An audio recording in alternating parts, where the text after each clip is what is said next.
Buenas tardes, licenciados. Somos del grupo 4 y 6 de la sección B y nuestro tema de exposición e investigación se llama discapacidad y rehabilitación.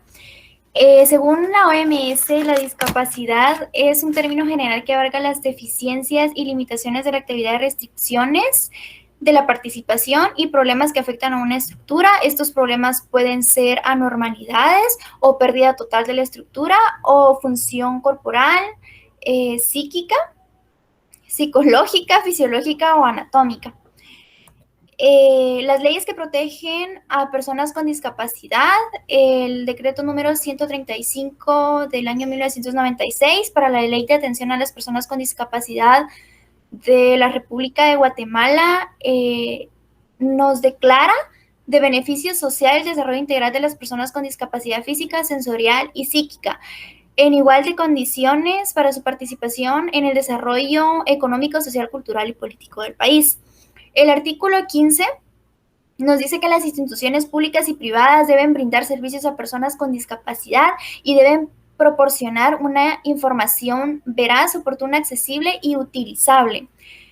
El artículo 16 nos dice que las instituciones públicas en ejecución de sus programas o servicios tendrán la obligación de cumplir con las normas que propicien el desarrollo integral de las personas con discapacidad.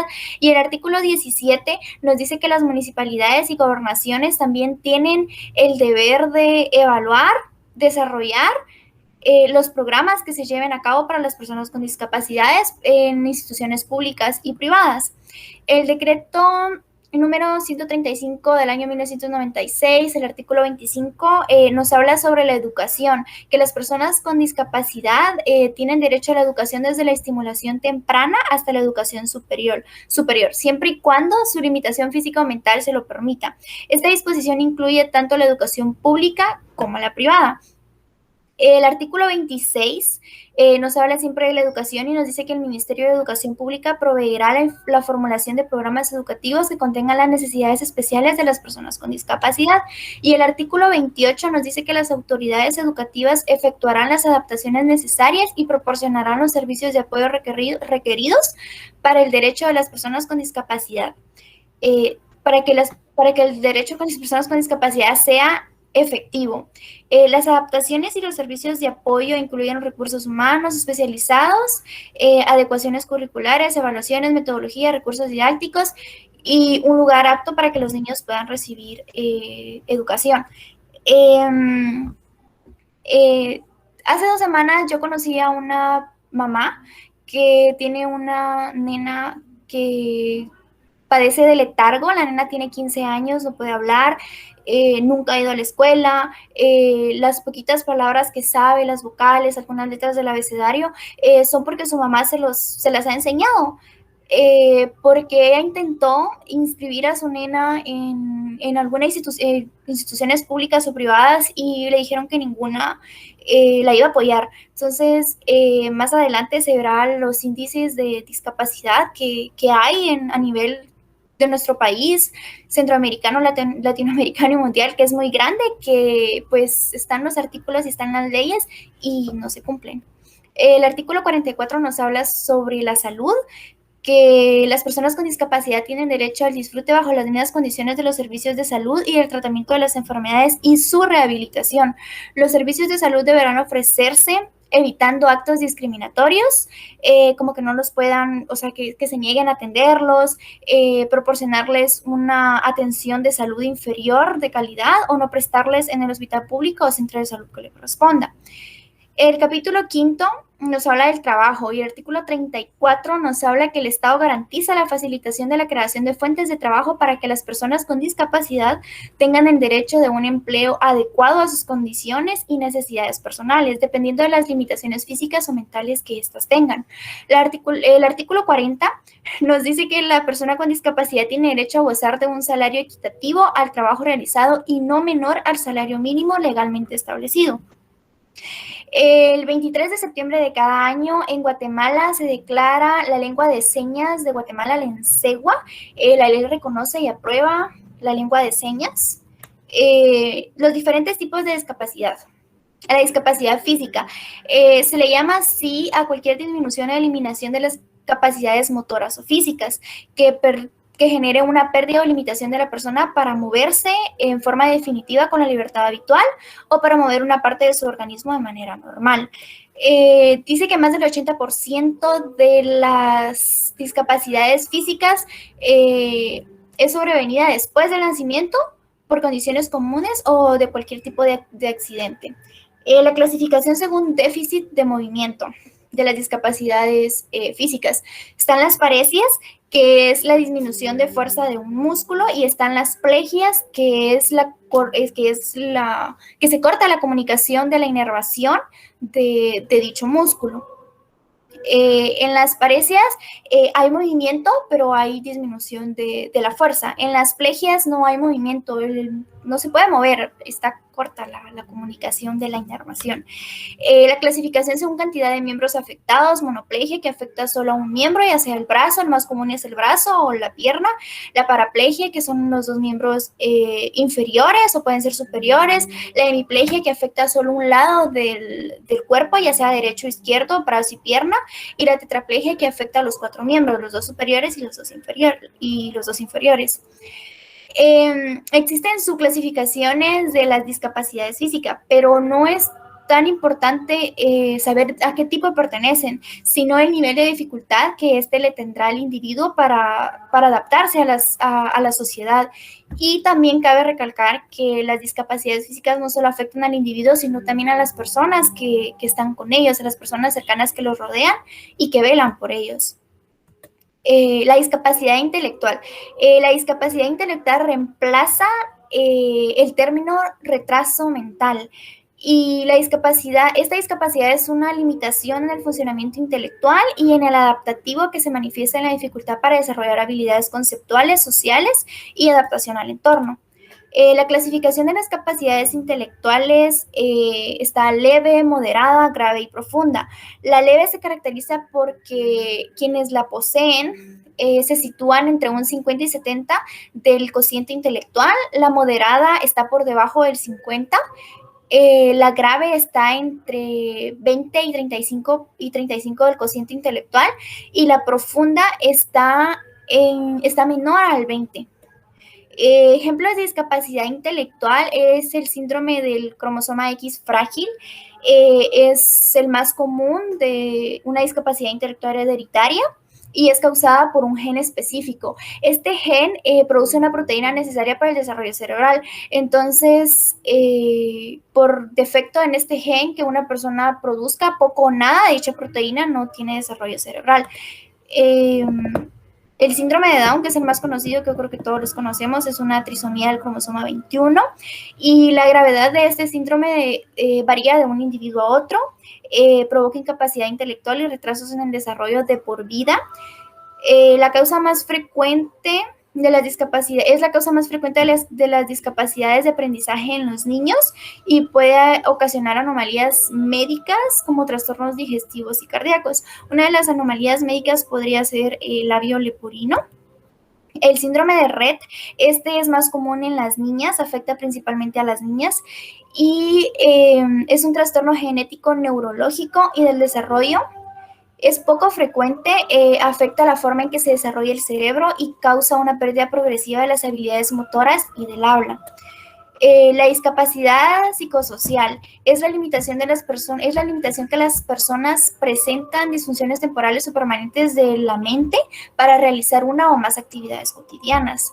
La dificultad para relacionarse con otras personas debido a los problemas de procesos mentales se ve ampliada por la manera en que la sociedad usualmente trata a la persona que padece dicha discapacidad, o sea que ellos sufren de discriminación y exclusión social. Las discapacidades psicosociales son aquellas que forman, una de ellas es el espectro autista, el síndrome de Asperger y el autismo atípico. Diferencias entre el autismo y Asperger y el síndrome de Asperger. En el autismo el coeficiente intelectual se encuentra debajo de lo normal y en el Asperger se encuentra encima de lo normal. En el autismo el índice verbal por lo general está debajo de lo normal.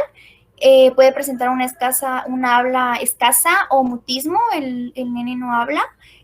o en el Asperger no hay retrasos en el lenguaje y muestra una mayor capacidad lingüística, aunque con peculiaridades en el discurso. Padecen de prosodia, que no pueden pronunciar bien las palabras. El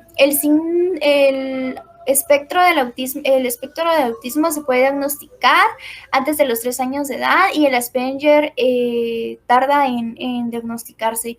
El autismo tiene una tendencia a los manierismos y estereotipía, que los manierismos son movimientos, o sea, hacen movimientos, pero estos movimientos no realizan nada, o sea, solo los hacen. Y la estereopía, pues, hace movimientos involuntarios.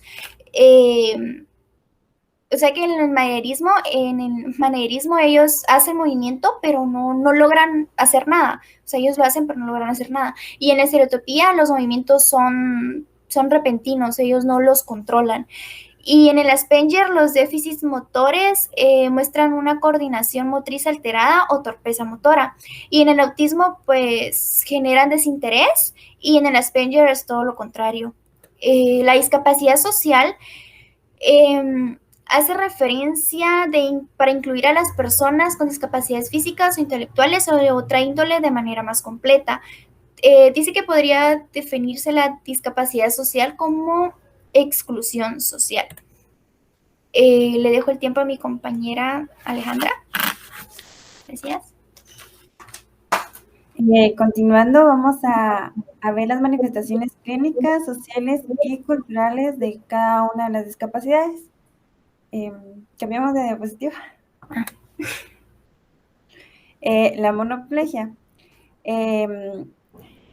La sintomología de la monoplegia puede aparecer repentinamente, como en el caso de una lesión o un accidente cerebrovascular. Los síntomas también pueden progresar gradualmente con el tiempo debido a la progresión de la parálisis cerebral o a una enfermedad de la neurona motora. El síntoma principal de la monoplegia es la incapacidad de mover uno de sus brazos o piernas, pero también el paciente puede experimentar alrededor de la extremidad afectada una sensación disminuida, hormigueo muscular o espasmos, pérdida del tono muscular o distensión de la musculatura. La monoplegia a menudo es causada por una parálisis cerebral, pero también puede ser causada por una lesión o un trauma de la médula espinal o de la extremidad afectada. Pasamos a la siguiente diapositiva. En la hemiplegia existen 4 tipos de hemiplegia. La primera es la hemiplegia cerebral, también está la hemiplegia espinal, la hemiplegia facial y la hemiplegia espástica. La sintomatología de la hemiplegia depende fundamentalmente de la parte del cerebro que ha sido afectada. Entre los síntomas más comunes podemos detectar problemas para andar y mantener el equilibrio, dificultad con actividades motoras como sujetar, agarrar, visión borrosa o débil y dificultad para tragar. El movimiento de la hemiplegia, podemos ver que la extremidad afectada ya puede ser un brazo o una pierna. Pasamos a la siguiente diapositiva. Seguimos con la paraplegia. La paraplegia es la parálisis de la mitad inferior del cuerpo que se debe a una lesión nerviosa o de la médula espinal. Los cambios en el cuerpo de las personas con paraplegia generan dependencia, afectan la imagen corporal, reducen la oportunidad de empleo, interacción social y la estabilidad económica. Estas alteraciones representan una ruptura entre la vida que llevan, ya que las personas que padecen paraplegia tienen que acoplarse a una forma de vida distinta a la que ya tenían. Las lesiones de la médula espinal de cualquier tipo puede provocar una o más de los siguientes signos y síntomas, que es pérdida del movimiento, pérdida o alteración de la sensibilidad, incluida la capacidad de sentir calor, frío y tacto, pérdida del control de los intestinos o de la vejiga, actividad de reflejos exagerados o espasmos. También alguno de los síntomas puede ser el cambio en las funciones sexuales, en la sensibilidad sexual y en la fertilidad. También podemos encontrar la dificultad para respirar, toser o eliminar las secreciones de los pulmones. Las personas con paraplegia tienden a tener una dependencia por la pérdida de autonomía para realizar las actividades cotidianas. En las personas con paraplegia es frecuente encontrar dolor, parestesia, espasticidad y trastornos de la regulación de la temperatura corporal, en los cuales tiene un gran impacto en la ejecución de sus actividades cotidianas. Pasamos a la siguiente diapositiva.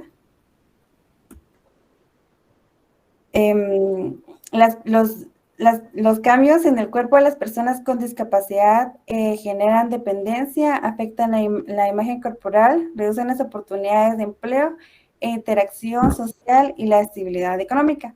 Lo que le decía, las personas como no pierden la movilidad de las piernas, se tienen que volver a acoplar a un estilo de vida diferente, ya que no pueden realizar muchas actividades por sí solos. Pasamos a la siguiente diapositiva. La tetraplegia o cuadriplegia. Esta es la parálisis de las 4 extremidades del cuerpo en una parálisis continua. El primer aspecto para evaluar aquí es la ubicación de la lesión.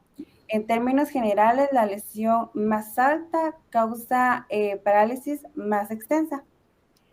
El síntoma más obvio es el daño en las extremidades, que también puede afectar el tronco. Esto puede causar una pérdida del control de varias funciones autónomas, tales como vejiga e intestinos, función sexual, digestión, respiración, movimiento y sensibilidad. La paraplegia es causada por daños de la médula espinal, la columna cervical o el cerebro. Los accidentes de tráfico son una causa muy común de estas lesiones, que también pueden ser causadas por un tumor u otras enfermedades del canal vertebral. En otros casos, las lesiones pueden ocurrir en niños antes, durante y después del nacimiento. La causa más común es la falta de oxígeno al cerebro durante un corto periodo de tiempo, debido a una enfermedad infecciosa transversal o complicaciones durante el parto. Pasamos a la siguiente diapositiva. Comenzamos con las discapacidades intelectuales y tenemos el síndrome del X frágil. El paciente tiene un rostro alargado, macrocefalia, orejas largas, mandíbulas prominentes. Son manifestaciones de esta enfermedad clínica, los problemas con la memoria a corto y a largo plazo, así como dificultad en las funciones ejecutivas. El síndrome de la triple X se asocia a un gran reparto del lenguaje. La discapacidad intelectual se manifiesta con una significativa limitación de las funciones intelectuales, tanto cognitivas como motoras, como es el caso de los pacientes con el síndrome de X frágil. Por lo general, mientras más grave es la discapacidad, más temprano se detectan los signos del retardo del desarrollo psicomotor. Sin embargo, hay muchos signos que sugieren que los individuos deben estar alertas, como son caminar, hablar en edades tardías. Los niños que padecen el síndrome de X frágil suelen hablar y caminar en edades muy tardías. Hay pacientes que tienen 2 años y medio y aún no pueden hablar ni caminar. Hay quienes se tardan más, hay quienes menos, pero esta es una característica de los pacientes con síndrome de X frágil. Pasemos. El síndrome de Down quizás es una de las discapacidades que más conocemos. Todas las personas con síndrome de Down son diferentes. Los problemas intelectuales y del desarrollo asocian entre leves, moderados y graves. Algunas personas son sanas, mientras que otras tienen problemas de salud importantes, como defectos cardíacos graves. Los niños y los adultos con síndrome de Down tienen un aspecto facial definido. Si bien no todas las personas con síndrome de Down tienen las mismas características, algunas de las características más frecuentes son las siguientes. Rostros aplanados, cabeza pequeña, cuello corto, lengua protuberante. También podemos encontrar párpados caídos hacia arriba, orejas pequeñas o de forma inusual, baja estatura, flexibilidad excesiva. Los bebés con síndrome de Down pueden ser de estatura promedio, pero por lo general crecen más lentamente y son más bajos que los niños de su misma edad. La mayoría de los niños con síndrome de Down tienen deterioro cognitivo de leve a moderado, presentan retrasos en el lenguaje y problemas de memoria a corto y a largo plazo. Pasamos a la siguiente diapositiva. Síndrome de Rett. Los bebés con síndrome de Rett por lo general nacen después de un embarazo y parto normal.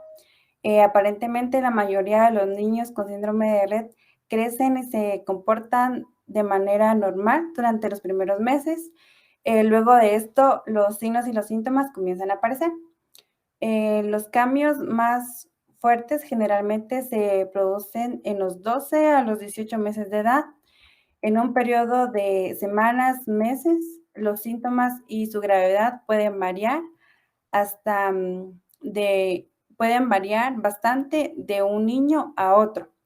Entre los signos y los síntomas del síndrome de Rett se incluyen los siguientes: crecimiento ralentizado, el crecimiento cerebral el crecimiento cerebral se desacelera después del nacimiento. El primer signo de un niño que tiene síndrome de Rett es el tamaño de la cabeza es menor a lo normal. También tenemos la pérdida del movimiento y la coordinación normales.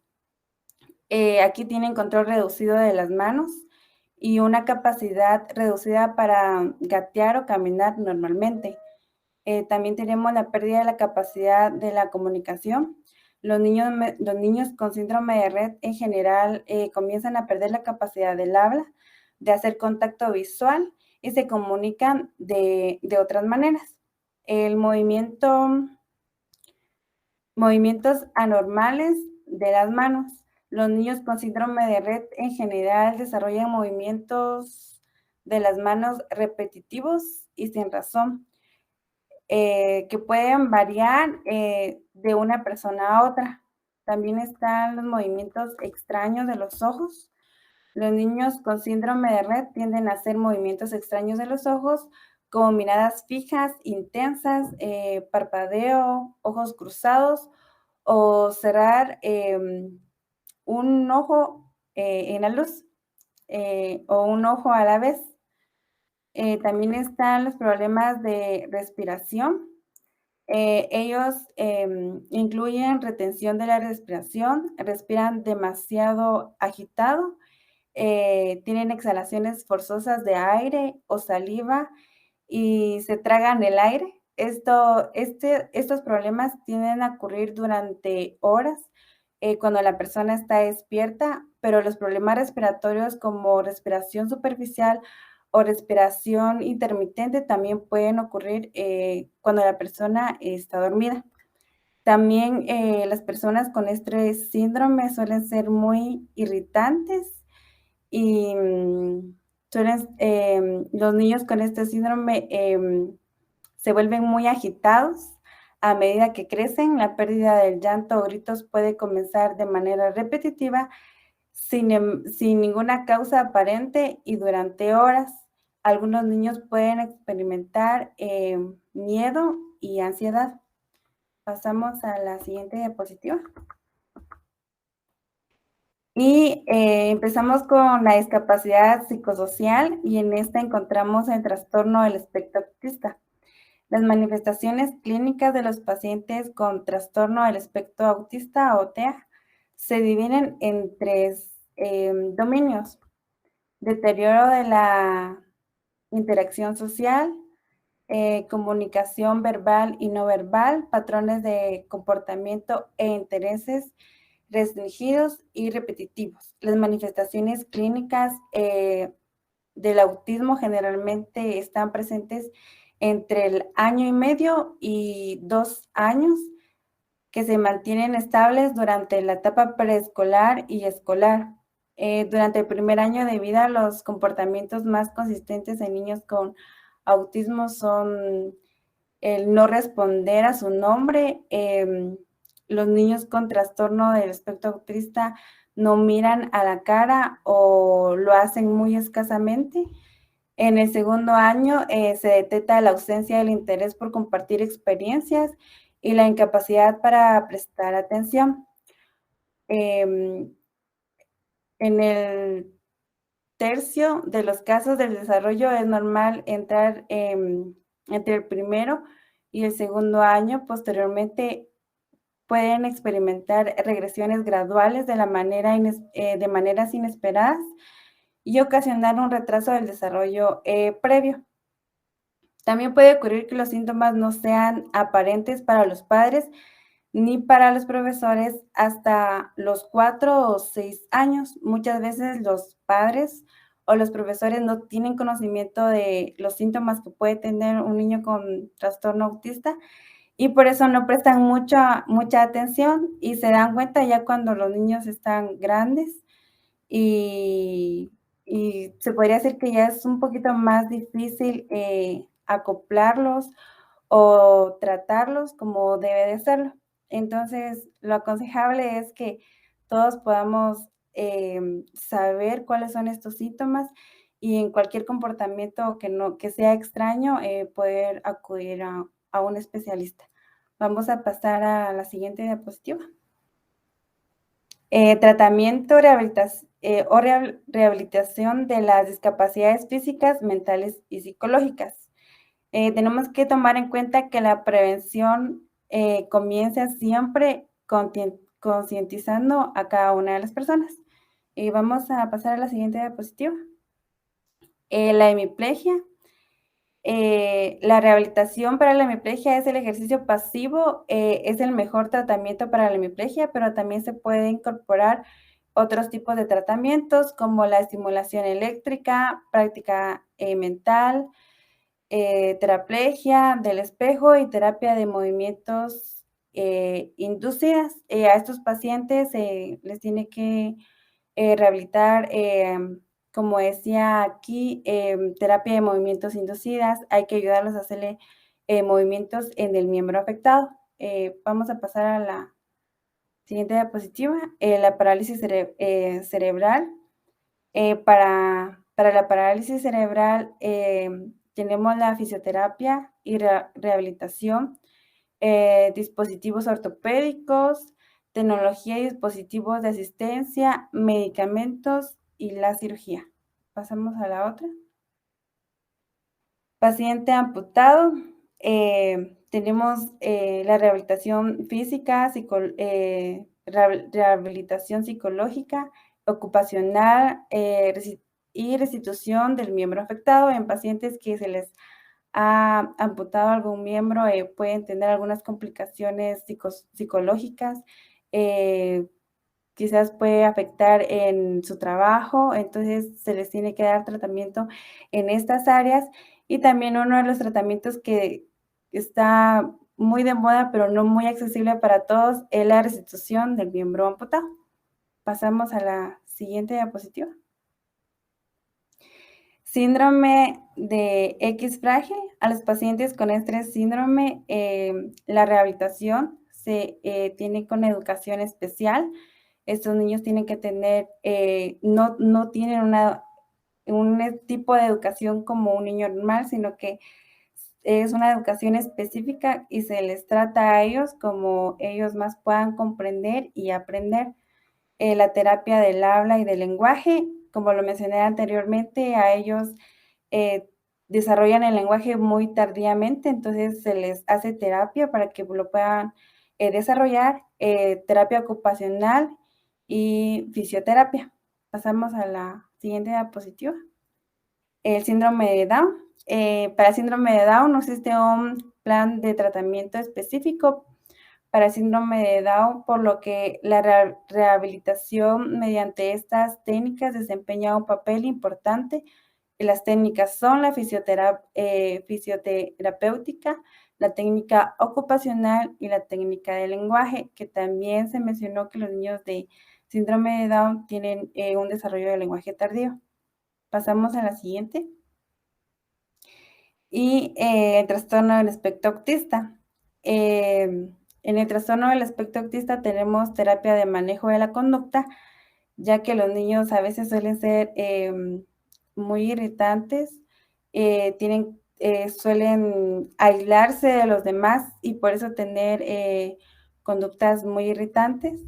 Terapia cognitivo-conductual, intervención temprana, es muy importante diagnosticar a estos niños a tiempo. Terapias educativas y basadas en la escuela. Los niños con el trastorno autista suelen aprender más rápido visualmente, entonces se trata que la educación de ellos sea más visual. Terapia para mejorar la atención cognitiva, tratamientos con medicamentos, terapia nutricional y terapia ocupacional. Pasamos a la siguiente. Le dejo el tiempo a mi compañera Lucy, que ya va a seguir con la exposición. Buenas tardes. Mi parte es la prevención de las lesiones y discapacidades que mis compañeros han hablado antes. La prevención. Hay lesiones de la médula espinal, como la monoplegia, hemiplegia, paraplegia, tetraplegia y cuadriplegia, que se pueden evitar haciéndole concientizando a la población, ya que la mayoría de estas lesiones se da por accidentes que se pueden evitar. Al siguiente, por favor. Así es. Estas son algunas de las recomendaciones de las causas más comunes de los accidentes que pueden causar una lesión al nivel de médula espinal. Hay que evitar las distracciones cuando uno está conduciendo, como hablar por teléfono, enviar mensajes de texto, comer, llevar pasajeros molestos o llevar mascotas en el carro. Tenemos que prestar la debida atención a lo que estamos haciendo para evitar cualquier accidente. También no tenemos que beber bajo efectos de alcohol, usar cinturón de seguridad. Los niños no deben saltar sobre camas elásticas desde algún punto alto y respetar las normas de tránsito, incluidos los límites de velocidad. Siguiente, por favor. ¿Sí? La prevención de la espina bífida, si una mujer está embarazada, podría estarlo o planea estarlo, tiene que tomar 400 microgramos de ácido fólico todos los días. Hablar con el médico sobre cualquier tratamiento que ella tenga con respecto a medicamentos o a base de hierbas. Hay que informarse bien sobre los medicamentos durante el embarazo. Si tienen una afección médica como diabetes u obesidad, hay que asegurarse que el problema esté controlado antes de quedar embarazada. Hay que evitar ir a lugares como sauna o jacuzzi para evitar calentar mucho el cuerpo. Siempre que haya fiebre, hay que tratarla de inmediato, posiblemente con un acetaminofén. Siguiente, por favor. Gracias. Prevención de la distrofia muscular. Este tipo de distrofia no tiene prevención. Lo único que podemos hacer es recurrir al consejo genético, y todas aquellas familias que presenten antecedentes de distrofia muscular tienen que consultar a un genetista para evaluar las posibilidades de transmitir esta distrofia a las futuras generaciones.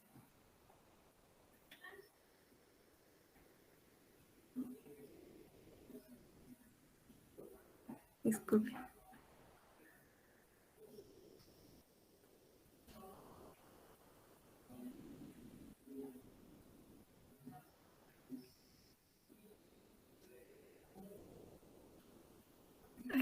Ahí. También podemos hablar de la prevención de la parálisis cerebral. Esto se puede prevenir desde planear y controlar el embarazo. Los gatos también pueden transmitir un cierto tipo de virus o bacteria y hay que evitar convivir con gatos en casa cuando se está embarazada. Y si se convive con gatos hay que ser higiénicos con respecto a su cuidado, como limpiarle los platos, desinfectarlos, la caja de arena y evitar tener menos contacto posible. También determinar el grupo sanguíneo y RH. Siguiente, por favor. Vacunarse contra la rubiola, vigilar señales de alarma, realizar exámenes de sangre periódicamente, vigilar movimientos del bebé y realizar al menos un ultrasonido. Siguiente. La prevención de la amputación. Hay varios tipos de amputación, como puede ser de una mano, de un dedo, de un brazo. La valoración de la sensibilidad y de la irrigación sanguínea se debe realizar. Hay que inspeccionar el pie en busca de alguna malformación. También hay que revisar el tipo de calzado que pueda tener el paciente. La piel debe estar hidratada para evitar callosidades y pequeñas heridas por resequedad y estar atento en el trabajo, que es en donde se manipula más maquinaria pesada o máquinas que pueden provocar un accidente. Bien. La prevención del síndrome del X frágil. Esta es una enfermedad genética que no se puede prevenir, pero podemos diagnosticar antes del nacimiento su aparición en el bebé. El estudio genético puede identificar a las mujeres portadoras del cromosoma X mutado y esto puede ayudar a detectar posibles riesgos de transmisión hereditaria. Bien. Prevención del síndrome de Down. El síndrome de Down tampoco se puede prevenir, pero se puede detectar antes del nacimiento y los problemas de salud que pueden acompañar a este síndrome tienen tratamiento y hay muchos recursos disponibles para ayudar tanto a los niños como a la familia. Siguiente. La prevención del síndrome de Rett. No hay una forma conocida para prevenir este síndrome, ya que en la mayoría de casos la mutación genética que causa este trastorno aparece de manera espontánea. Aún así, si hay algún familiar con este síndrome, es preferible, que acudamos al médico para ver si nosotros podemos heredarlo. Siguiente. La prevención del síndrome de espectro autista. Este otro trastorno tampoco se puede prevenir, pero hay muchas opciones de tratamiento. El diagnóstico y la intervención temprano son los más útiles y se puede mejorar el desarrollo del lenguaje, habilidades y la conducta. Sin embargo, la intervención es útil a cualquier edad. En general, los niños no dejan de tener síntomas del trastorno espectro autista cuando crecen. Pueden aprender a desempeñarse adecuadamente. Siguiente. Los tipos de discapacidad registrados a nivel de Quetzaltenango. Está la discapacidad física, la discapacidad de una persona ciega o sorda o sordomuda, la discapacidad orgánica, como podemos ver en las imágenes, y la discapacidad del habla. En esta imagen tenemos más específico cuáles son esas discapacidades. Como ya había mencionado, la visual, la auditiva, la audivisual y deficiencia visual, deficiencia física, del desarrollo intelectual o del comportamiento y deficiencia de condiciones neurológicas. Bien. En la encuesta realizada en el 2016, el 10.2% de la población guatemalteca tiene algún tipo de discapacidad. Esto quiere decir que cerca de 1.6 millones de personas padecen algún tipo de discapacidad. La prevalencia de discapacidad fue mayor en la región central, con un 15.7%, en el noroccidente con un 14.9%, en el nororiente con un 6.1%, en el suroccidente con 5.4%, y en el suroriente, con 5.4%, y en el suroccidente con 10.4%. En la encuesta nacional de discapacidad del 2017, el 10.2% de la población de Quetzaltenango presentaba algún tipo de discapacidad. Las más comunes son la discapacidad auditiva, la visual, la física y la intelectual.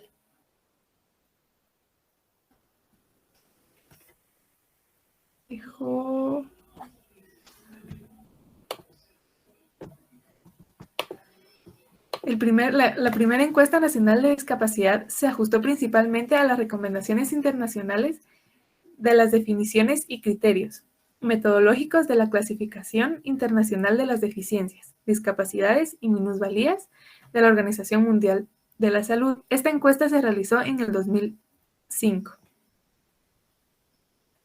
En el censo tenemos un ejemplo de cómo el censo en 1994 tomó solamente ciertos tipos de discapacidad, como por ejemplo, preguntaban si había un impedimento en uno, en los dos brazos, en las piernas o en todo el cuerpo, si era ciego, sordo, sordomudo o si tenía algún retraso mental o si no tenía ningún impedimento. Y en el 2002 ya tomó en cuenta únicamente los tipos de discapacidad que era sordera. Preguntaban si había una pérdida de discapacidad en extremidad.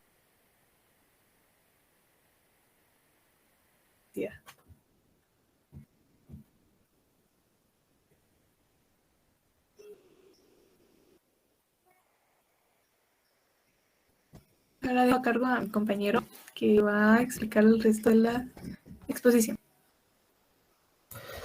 Buenas tardes. ¿Qué tipos de discapacidad se registran a nivel nacional? Tenemos la discapacidad visual, la auditiva, la intelectual, la psíquica y la física.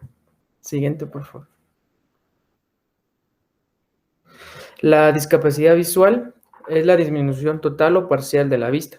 Las personas presentan alteraciones en la función sensoriales, visuales y estructuras del ojo.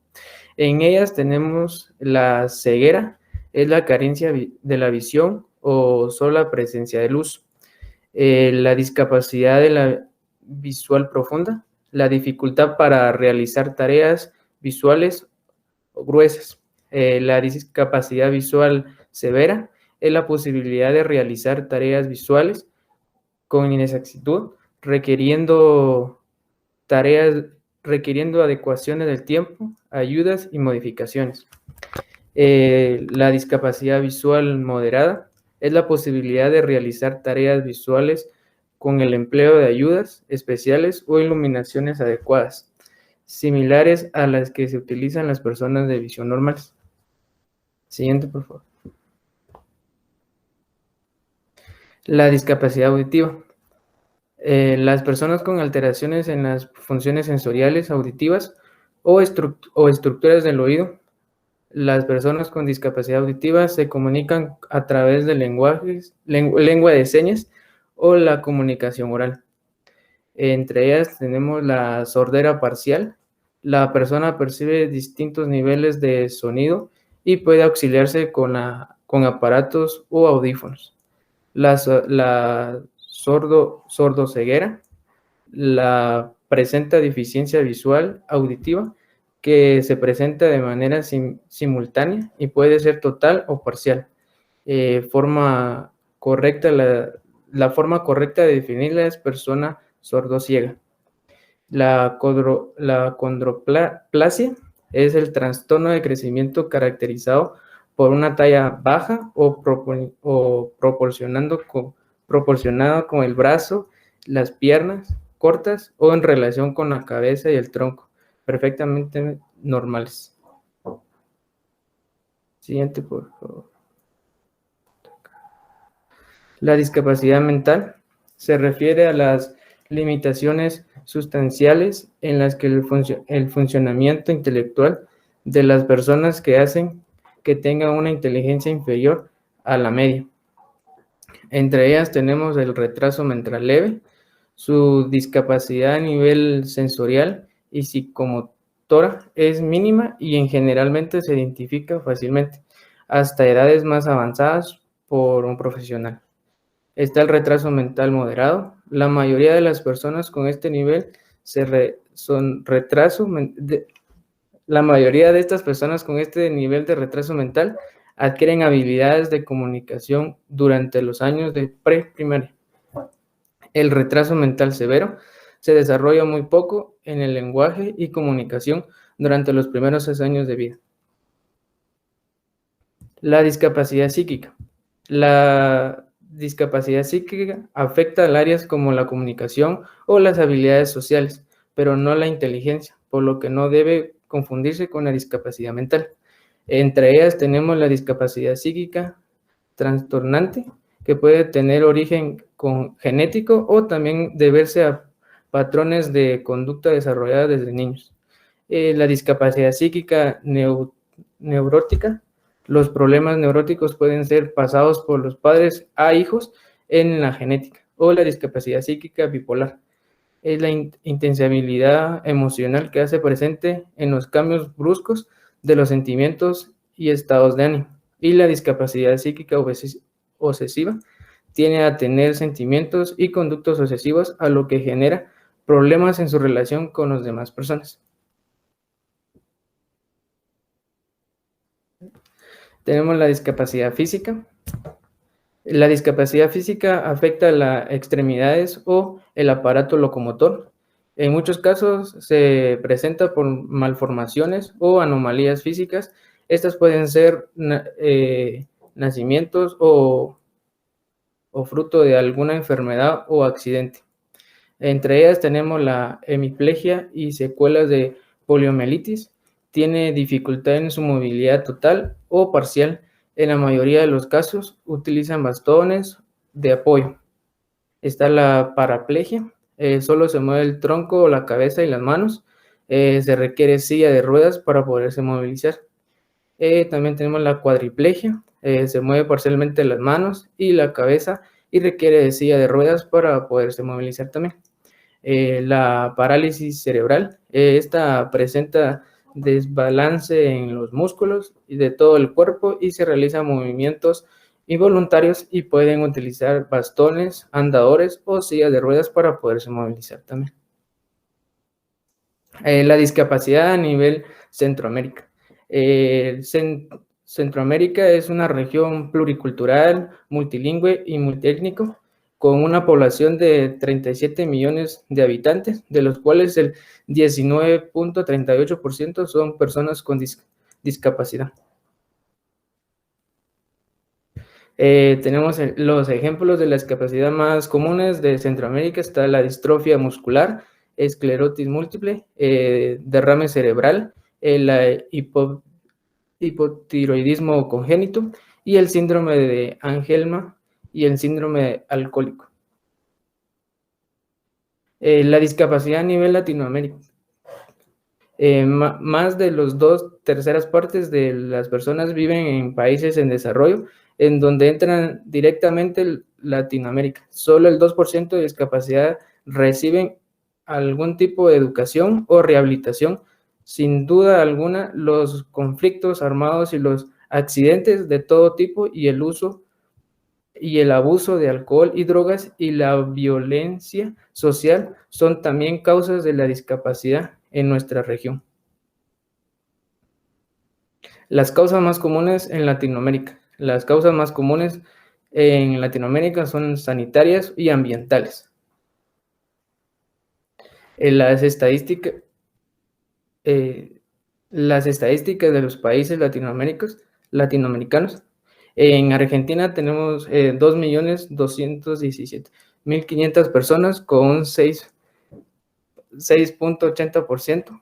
En Bolivia tenemos 741.382 personas con un 9.26%. En Brasil tenemos 10 millones con 6.6%. En Chile tenemos 958.500 personas con 6.39%. En Colombia tenemos 4.992.000 personas con un 12%. En Costa Rica tenemos 366.000 personas con 9.32%. En Ecuador tenemos 1.636.000 personas con un porcentaje de 17%. En México tenemos 10 millones con un porcentaje de 10%. En Nicaragua tenemos 593.000 personas con un porcentaje de 12.12%. En Perú tenemos 7.882.560 personas con un porcentaje de 31.28%. En Uruguay tenemos 495.000 personas con un porcentaje de 15%. Y en Venezuela tenemos 2.370.000 personas con un porcentaje del 10%. Siguiente, por favor. Ejemplo de la discapacidad en Latinoamérica. Podemos encontrar diferentes clasificaciones en función del tipo de problemas en que se presentan las dificultades, tales como la discapacidad física, las sensoriales, intelectual intelectuales, y algunas de las enfermedades más comunes son esclerosis múltiple, síndrome de Down, espina bífida y lesiones de la médula espinal y trastorno espectral autístico. Le dejo el tiempo a mi compañero.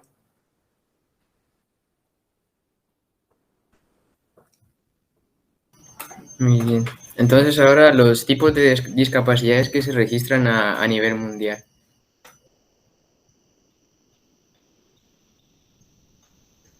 Entonces, bueno, cabe resaltar pues que hay más de 1.000 millones de personas alrededor del mundo que presentan como una discapacidad de cualquiera de los tipos que hemos mencionado, y que los países que tienen como ingresos más bajos o que están subdesarrollados son aquellos que presentan una mayor cantidad de personas con discapacidad.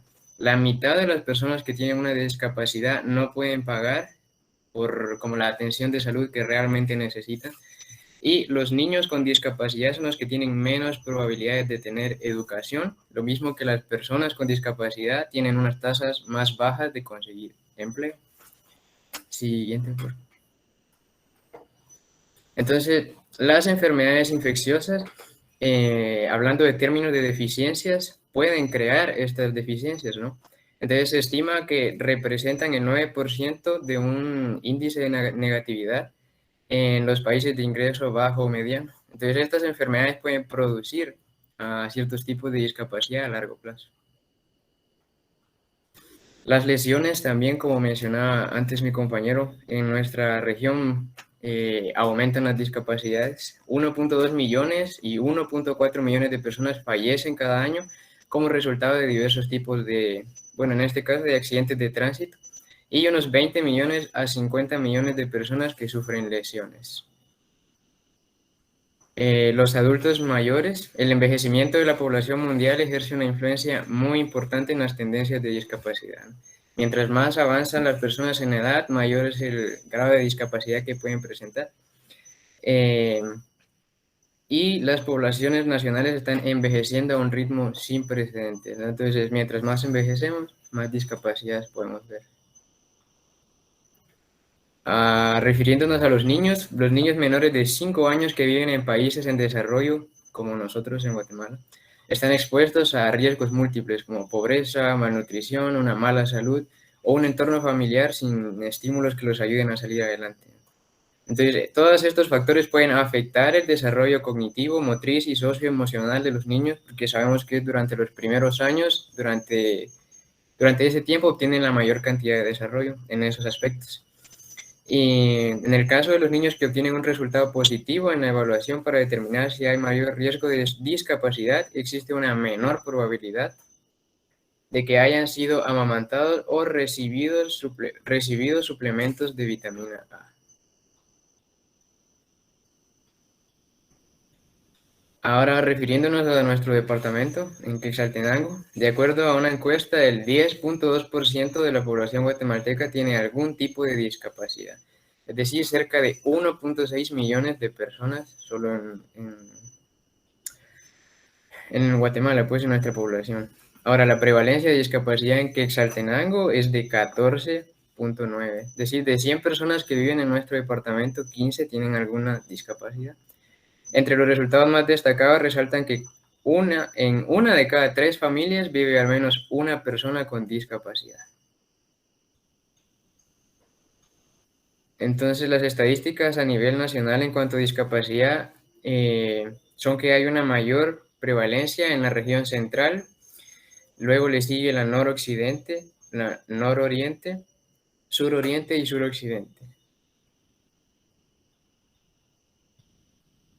Ahora, en cuanto a Centroamérica, las estadísticas, hablando en cuanto a población, hay alrededor de 48.909.397 habitantes, y la población con discapacidad es un 7.41%, que representa alrededor de 3.623.753 habitantes. Entonces es un porcentaje bastante considerable.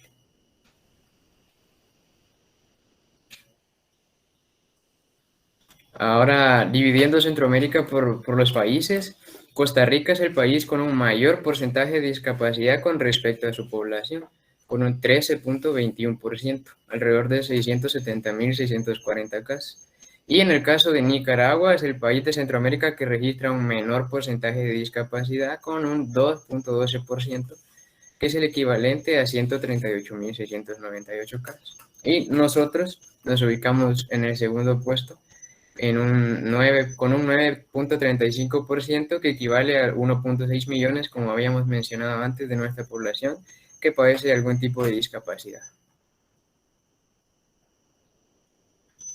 Entonces, a nivel latinoamericano, ya incluyendo el resto de países fuera de Centroamérica, existen aproximadamente 85 millones de personas con discapacidad. Y en general, la posición social y cultural de las personas discapacitadas es marginada y de aislamiento. Es decir, existe una discapacidad social o la inhabilidad de la sociedad para incluir a estas personas y ayudarles a progresar en eso. En la tabla podemos observar los porcentajes de cada país. Podemos observar que Perú, considerando su población y las personas que son discapacidad, es quien tiene un mayor porcentaje de discapacidad a nivel de Latinoamérica, un 31.28% de personas de su población que tienen algún tipo de discapacidad. Y a nivel mundial, el 15% de la población mundial, o 100 o 1.000 millones de habitantes, experimentan algún tipo de discapacidad, y la prevalencia, como siempre, de discapacidad es mayor en los países en desarrollo. Gracias.